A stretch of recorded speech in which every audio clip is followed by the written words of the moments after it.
What's going on, guys? McRaptor here. We're back in Sekiro Shadows Die Twice. This video is a guide on how to reliably defeat Isshin the Sword Saint, who is a boss that you'll fight in the Immortal Severance ending. The fight opens up with a familiar encounter versus Ginichiro. You've already fought him before, so there's not a whole lot new to learn. He always opens up each fight, though, with an unblockable swipe attack, which you can simply position yourself behind him and get some free damage in. The majority of his combos are predictable and easy to deflect, although he does have a flurry attack combo that will test your posture and deflecting. Try to deflect as many of these attacks as you can to avoid getting posture broken. He'll also do an unblockable thrust attack that is easy to Makiri counter, and occasionally he'll do an unblockable swipe attack that you can jump over or position yourself out of range. The real fight begins, though, with Isshin the Sword Saint. The strategy in Phase 1 is to control the fight and force him into an attack loop that you can easily deflect. While he has a variety of different combos, if you face him straight up and deflect 2 to 3 attacks in a row, he'll usually get caught in this loop. After your deflections, you can follow up with a counterattack, and he'll typically either throw 2 more easy attacks to deflect, or he'll start to circle around you. Occasionally, he will go into an overhead stance that you want to sidestep and counterattack. You can punish this overhead with your own overhead Ichimonji Double attack, dealing high posture damage and recovering yours. When he starts to circle and you get the red kanji sense warning, hit him with an R1 attack, and he'll usually go back into his 2-hit loop, which you can simply deflect. He has a few other attacks he can do as well, including a large sweep and projectile attacks. You can run out of their range and run back in after they're done, or you can learn to punish them through proper positioning behind him.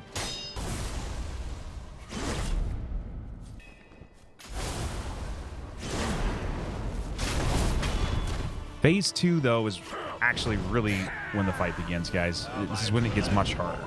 It becomes a battle of posture management and maintaining position.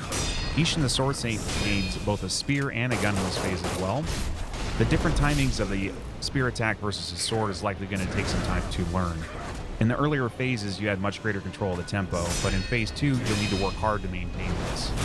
Learn his deflect timings of the spear, and staying as close as possible at all times. Position yourself on the right side of the boss, and anytime he does a step back move, rush back in to avoid getting hit with a gun attack. One missed deflect or block really throws the whole thing out of cycle, and you'll need to fight hard to get back in control. He gives you very few windows to heal, and with this rapid posture recovery when he's at high vitality, you're going to want to stay as aggressive as possible.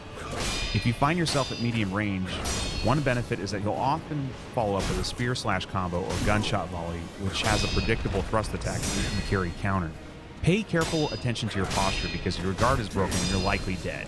If you get into an emergency situation with your posture, try to stay aggressive and use a defensive firecracker to give you time for posture recovery. Remember in Phase 1 when you were putting Isshin in a loop with deflections and single counterattacks? You can do a version of that in Phase 2 as well, provided that you stay close and hit those deflect timings. It's not as easy as Phase 1, but the concept is the same. Control the fight, don't let Sword Saint control you.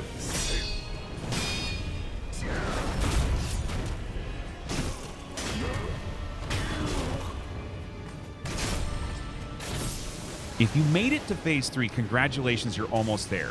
Isshin's major new attack is an overhead lightning move. An easy way to deal with this is to dash forward and to the boss's left when he uses it.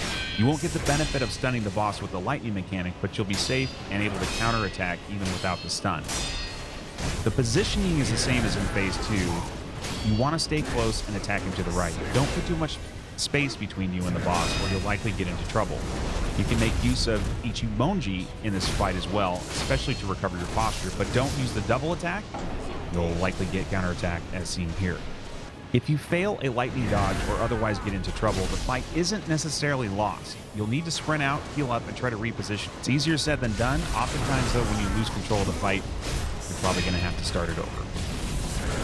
Always remember that the environment is not your friend here. The beautiful but annoyingly tall grass obscures the boss attacks, obstacles get in your way, and you can even fall off the cliff if you're not careful. If you have spare consumables such as attack power and posture sugars, Phase 3 is a good time to use them. I also recommend using firecracker in this phase to control the tempo. If the fight's looking pretty good, throw a couple firecrackers out either to maintain your posture recovery or get some of that extra damage in that you need to finish the fight and seal the victory. While the majority of Phase 3 is like Phase 2 with lightning added, don't forget about his unblockable sweep attacks that you should jump over or space. He also has a somewhat rare but deadly double vertical projectile attack, which is new. The first one comes from right to left, and the second one does the reverse. If you're close enough, it's easy to jump out of the way, but if you're not, dodge right first and then left to avoid it. If you're maintaining good positioning, you're not likely to see that attack very often. Which gets us to the main point of this video. The entire fight really can be summed up by three things. 1, maintain an aggressive, close position.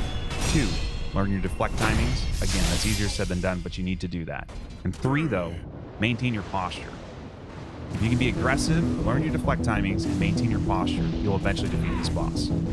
Hope you guys enjoyed the video. If you did, don't forget to like and subscribe. Good luck on the fight, guys. See you in the next one.